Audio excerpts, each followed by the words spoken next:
Hello everyone, I hope you are well.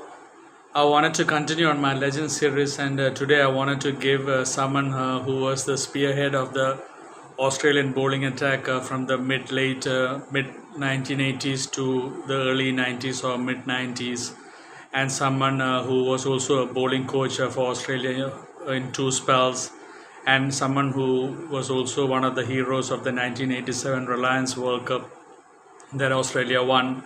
He had taken 18 wickets in that for Australia in that Reliance World Cup, and he took a 5 for 44 against Pakistan in that crucial semi-finals, and he was a man of the match.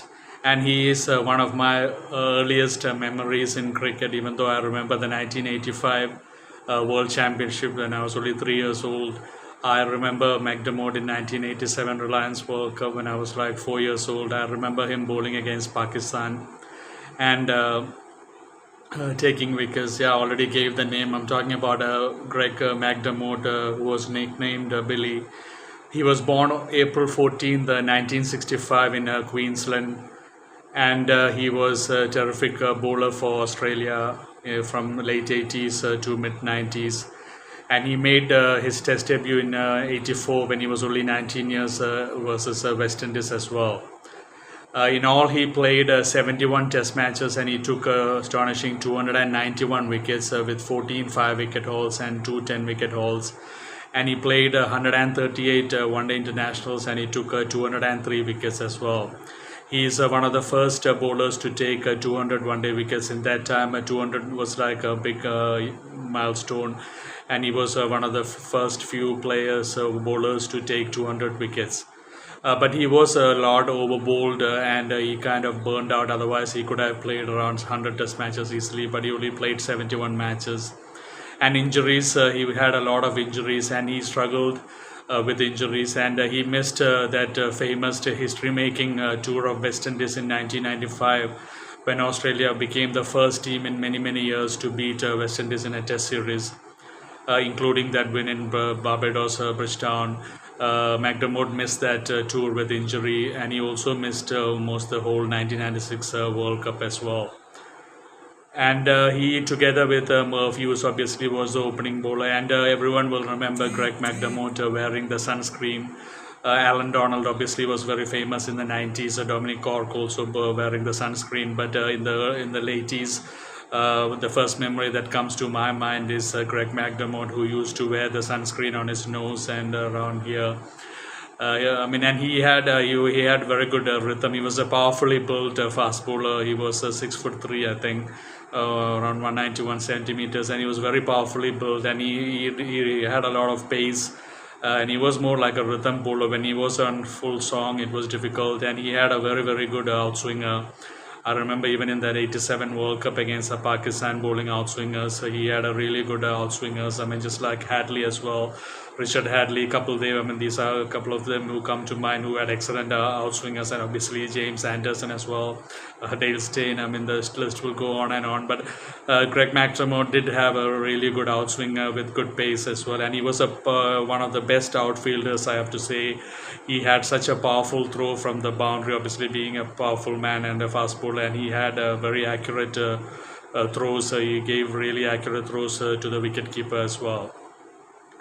And in his first Ashes tour in 1985, he took 30 wickets against England as well, and he always performed at his best against England.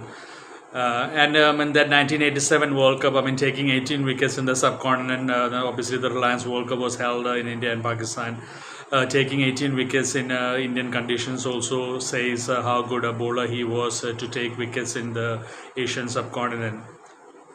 And he does actually have two sons, Alistair McDermott and Ben McDermott. Both of them play for Queensland and Tasmania respectively, and I have seen Ben McDermott playing for Hobart Hurricanes in the Big Bash, Australian Big Bash, and he is an extremely powerful striker of the cricket ball. I mean, when he gets going, it's really hard to stop him. I've seen some of his big innings for Hobart Hobart Hurricanes in the Big Bash, and he has actually played 5 one-day internationals for Australia. Ben McDermott, and he's also scored 100 in the 5 1 days that he has played for Australia, and he's played around 25 T20s also for Australia.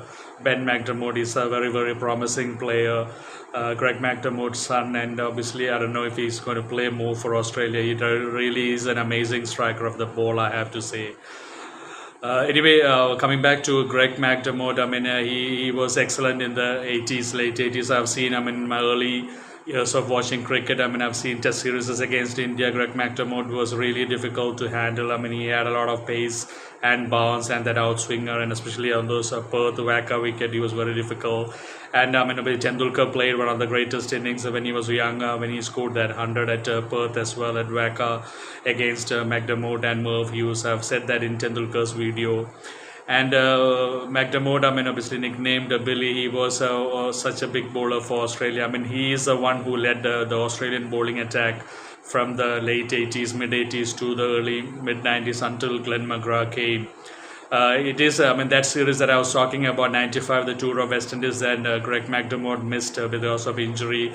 That's when Mark Taylor had a young Glenn McGrath, who was very young in that team. One of his first matches, and Glenn McGrath did bowl extremely well, and it's almost after that pivotal point where Glenn McGrath rose for Australia, and he eventually became the strike bowler of Australia after Greg McDermott kind of faded away. Like I said, he was really over bowled, and he kind of burned out. Otherwise, he could have bowled a lot.